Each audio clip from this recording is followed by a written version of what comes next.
The night I said something reckless to my CEO, the city outside our glass-walled office looked like it was holding its breath. Rain streaked the windows of the 42nd floor in downtown Chicago, turning headlights into trembling stars. And I remember thinking how strange it was that a single sentence could tilt an entire life.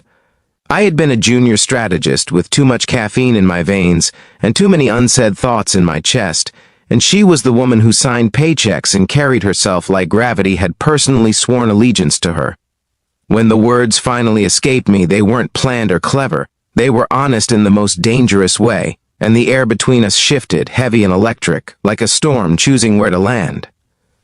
Before this story pulls you any deeper, pause for just a second.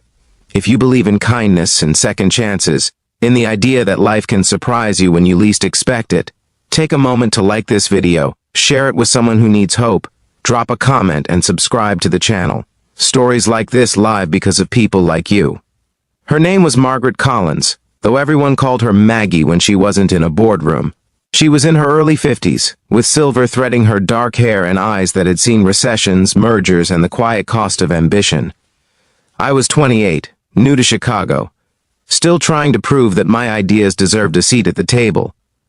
We were alone that night because deadlines do not respect age or titles, and because grief, when it shows up, often drives people to work late. I didn't know then that she was coming off a divorce that had ended not with shouting, but with a long silence that felt worse. She didn't know that my last relationship had collapsed under the weight of my own fear of being ordinary. The challenge wasn't attraction. That was the easy part, the spark that makes fools of smart people. The challenge was everything else. It was the age gap that turned glances into gossip, the power imbalance that made every shared laugh feel risky, and the unspoken rules of a corporate world that pretends to be modern while clutching old judgments. I told myself to keep my head down, to learn, to build a future brick by brick. Yet every time she leaned over my desk to review a proposal, every time she praised my work in a meeting with that calm authority, something inside me stirred and refused to be ignored. The night everything changed, we were reviewing a campaign that meant survival for the company. Tension had been our companion for weeks. When it finally broke, it wasn't with a victory cheer, but with a quiet exhale. We stood there, exhausted, the city humming below us, and I felt the weight of my own honesty pushing against my ribs. I told her that if we were the same age, I would steal her away without a second thought. I expected laughter or a polite deflection, maybe even a reminder of boundaries. What I didn't expect was the softness that crossed her face, the way her shoulders relaxed, as if she had been holding something heavy for too long. She told me to pretend she was mine, just for that moment, just long enough to remember what it felt like to be wanted without conditions. Nothing physical happened, and that mattered more than people might think. What happened instead was quieter and braver.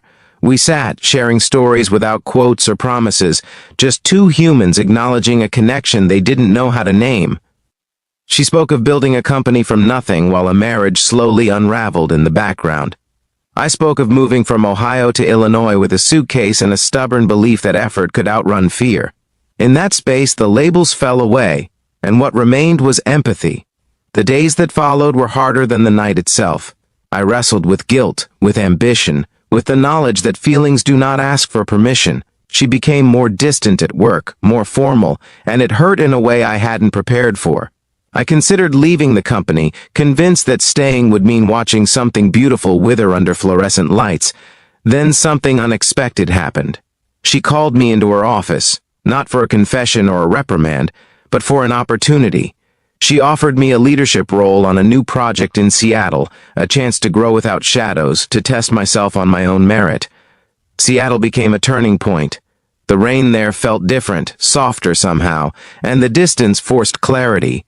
We kept in touch in careful ways, emails that spoke of work and life without crossing lines.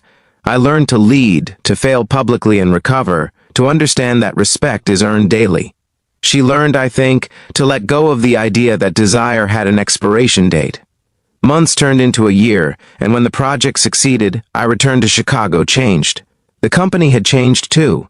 Maggie announced she was stepping down as CEO, choosing to mentor startups and reclaim parts of herself she had set aside. On her last day, there was a gathering in the lobby, applause echoing off marble, gratitude thick in the air. We spoke afterward, not as boss and employee, but as two people standing at the edge of new chapters. The power imbalance was gone, the rules rewritten by time and courage. Love, when it finally arrived, did not crash like thunder. It settled like dawn, gentle and certain. We took things slowly, aware of the eyes that would watch and the whispers that would follow. Some people judged, others smiled knowingly, and most eventually moved on with their own lives. What mattered was that we chose each other in a world that had tried to tell us not to. If this story has stirred something in you, if it's made you think about the moments you almost spoke your truth but didn't, take a second now to engage with this video. Like it, share it, and let us know you're here. Your support keeps stories like this alive. Special request before we end, please comment the word hope if you believe love doesn't have an expiration date. Years later, on a quiet street near Lake Michigan, we built a life that looked nothing like the one either of us had planned, and everything like the one we needed. We learned that courage isn't loud, that kindness can rewrite timelines, and that sometimes the bravest thing you can do is see someone for who they are, not who the world says they should be. If this story touched your heart, don't scroll away. Stay with it, share it, and remember that the sentence you're afraid to say might just be the one that changes everything.